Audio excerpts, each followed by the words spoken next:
off. Like since COVID, the numbers have been wild, right? Now, the question is, are they going to be really good, or are they going to be, they're going to be good what the market expects? So, I'm flat right now. I probably missed out on another $100 of profit.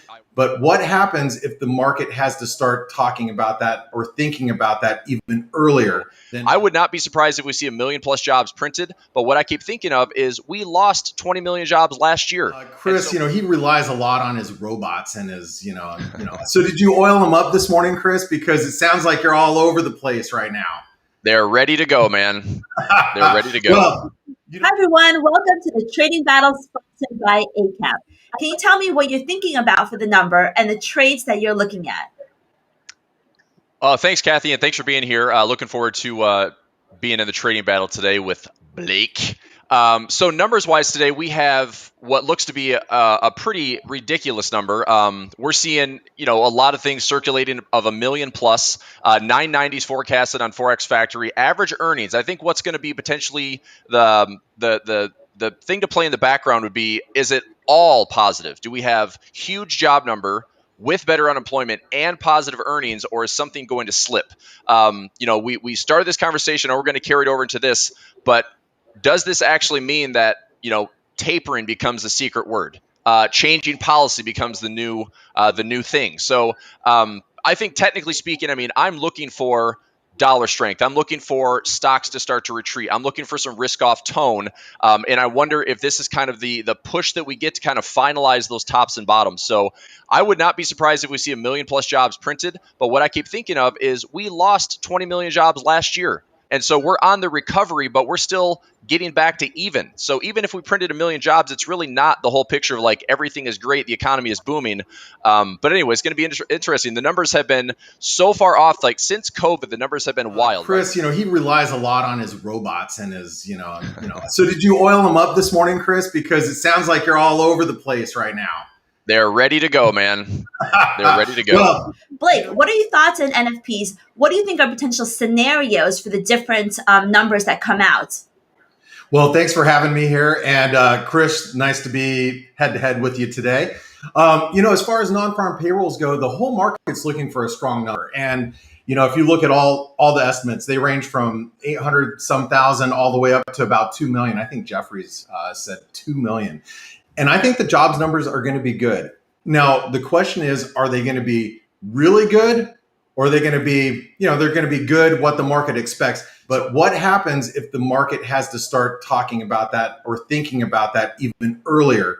So when it comes to events like this, number one, this is a major catalyst, and I'm looking for volatility. I'm looking for movement. So I plan to play most of the dollar pairs today. So I have Aussie dollar, Euro dollar, Pound dollar, New Zealand dollar, dollar CAD, dollar yen, which I'm a little bit iffy on. I may not follow along with dollar yen, mainly because they tend to move in sync. It's both kind of safe haven currency pairs. So I might avoid the dollar yen, but those 5 for sure. So Aussie dollar, Euro dollar, Pound dollar, New Zealand dollar, and dollar CAD. Well, first and foremost, I was going to say, Chris, he relies a lot on his robots and his, So did you oil them up this morning, Chris? Because it sounds like you're all over the place right now. They're ready to go, man. They're ready to go. Well, you did mention the Canadian yen. Yes, we do have Canadian data. I am actually looking to sell the Canadian yen above the 90 level. So if we get above 90 in the Canadian yen, there's 161% extension out there. Nice. One of the things I like to play into is really strong sentiment. And the Canadian sentiment right now is beyond ridiculous, and it's been high. It registers above 90 on the DSI. And so if I can get a move above 90, I'm looking to sell the Canadian yen at 90, 10, 90, 15.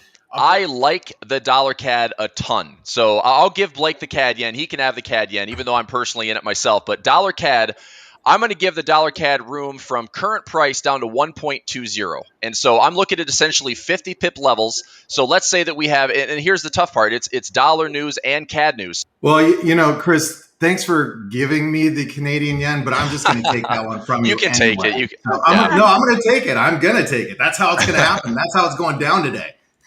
And what about you, Chris? Are you laying on trades right now? I am. Yep. I'm starting to get. So I'm going short the dollar right now. I'm just going to get a little shotgun trade going. Okay. So here's the Aussie, and this is why I think it's going higher, because The Aussie's been a setup for a short, right? Everybody's been looking at this big head and shoulder pattern. Like I said, it's been underperforming. And we had a false breakdown earlier this week below 77 cents.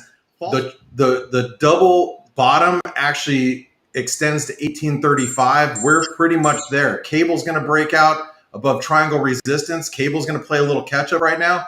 All right, I am in. I'm riding out some. I'm up $270 right now. I'm looking at a close all script. I'm up $300 right now. I think I'm going to start protecting.